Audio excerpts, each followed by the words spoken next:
Hey everyone, and welcome back to some more esports talk. My name is Hunter, and thank you so much for tuning in. I've got to level with you guys. It feels like it was just yesterday that everyone was watching their favorite streamer play Valorant on stream and hoping for a beta key, and who knows what's gonna happen. Is this anime shooter gonna be any good? But I don't know, but everyone wants to play it.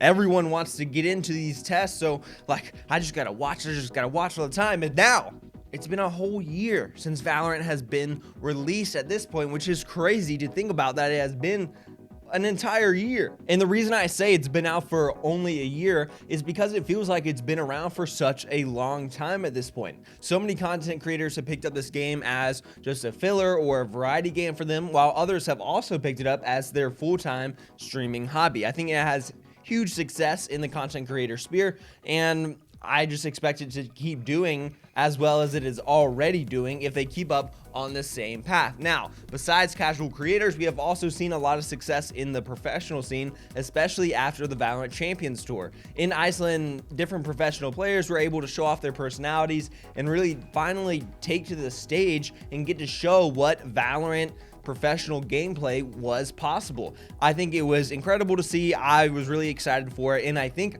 that it has set up this esport to be successful in the long term. We have also finally gotten one of the first numbers that we've actually gotten from Riot about the player base in Valorant in a recent press release. Riot Games tells us that they have an average of more than 14 million PC players from around the world log in each month to play Valorant, which was launched only 1 year ago on June 2nd of 2020. After a record-breaking closed beta debut and a successful global launch, Valorant quickly established itself as a global fan favorite, emerging as one of the most prominent FPS games available on PC. Over the game's first year, Valorant players competed in over 500 million games of the team-based shooter. So first of all, 14 million players every month is a great, just a huge deal for a game that people were worried about. A lot of people are constantly comparing it to CSGO and saying, well, I don't know if this is going to be successful. Like, can an ability-based FPS shooter really compete in this market? How is it gonna do? Well, it's only been a year and they have 14 million players every single month. But then the real information bomb, in my opinion at least, comes to the forefront through this press release. With enthusiasm for Valorant only continuing to grow, Riot now is preparing to expand the franchise, starting with Valorant Mobile, in order to bring Valorant to more players around the world. And I know some people watching this are going to be like, great, so like Valorant's mobile, who cares? No one even cares about this. It's just a game on your phone. It doesn't matter. Well, we've seen Riot focus on Wild Rift already. That is the mobile version of League of Legends that they've been pushing as an esport in a lot of places around the world. And so to see them focus also on Valorant Mobile really, to me, tells that Riot is looking at this mobile gaming scene and seeing a lot of value. If they're willing to put in one of the most successful esports, that is League of Legends of all time, to a mobile market, and also an emerging esport right into that mobile market as well, then you've got to assume that they are seeing a lot of value around the world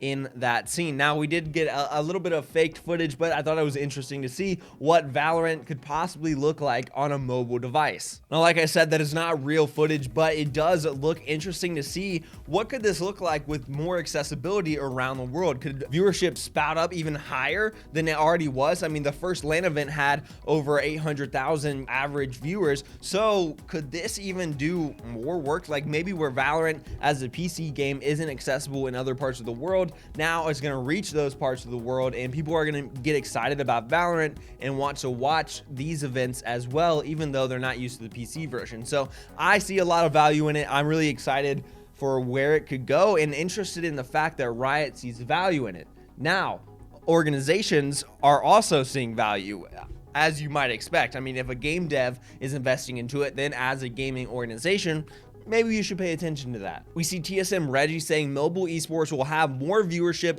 than PC within 5 years. And we see a lot of replies with even Fwiz saying, well, in some cases, they already do. If I were you, I'd be picking up players for Free Fire, PUBG Mobile, AOV, etc. I honestly am still perplexed that large Western esports organizations aren't taking advantage of the low acquisition cost relative to high viewership. Hazel actually disagrees, saying that mobile is super popular to play because it's so accessible, but watching PC esports is just as accessible, so it holds no advantage there. And largely, mobile games are just simplified versions of PC counterparts, which aren't as exciting or skill-based in my opinion. Jacob Wolf agrees, saying that mobile will have a higher player base, and in some cases it does, but I don't believe in viewership. What mobile does well is introduce people to new ideas, but I don't think the conversion to hardcore fans is high. Subliners Bobby says that it may never happen in North America, but it's already happened in tons of regions and will continue to trend that way as mobile technology improves and more developers recognize the importance of the mobile audience. So certainly a lot of conversations going on out there about people who think the accessibility means just more people will play it, but not necessarily more people will watch it.